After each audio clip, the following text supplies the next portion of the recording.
Oh, hello YouTubers, this is Razor, and today I'm gonna show you how to repair an R4, any R4, that can't be read in the main menu. So I'll give you an example of an R4 that it could not be read. So I'll show you. I'll insert, turn the DS on.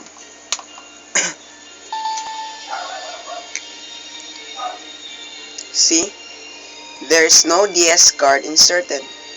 So some of the DS users, they're throwing the R4 away because they thought that there's no any other way to recover the R4, but fortunately today I'm gonna show you how to repair it easily and fast.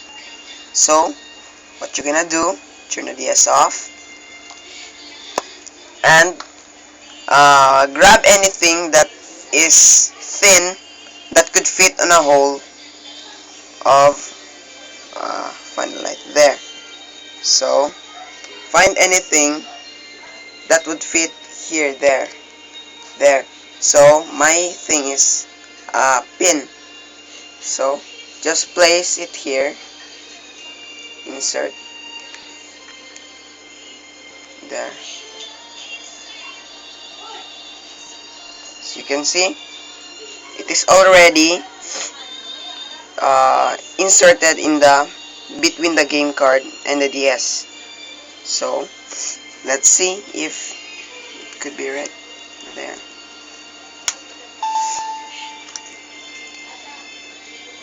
No. So you gotta restart it. You gotta insert it some more.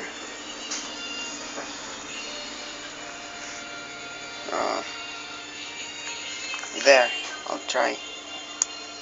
Just try it deeper. So to work.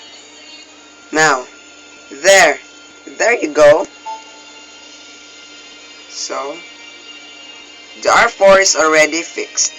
So you don't need to return the R4. Just you could fix it fast, quick, and you could play it anywhere.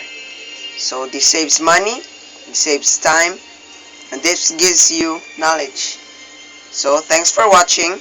This is Razor. Please rate and subscribe.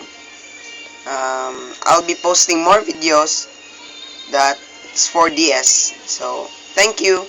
Goodbye.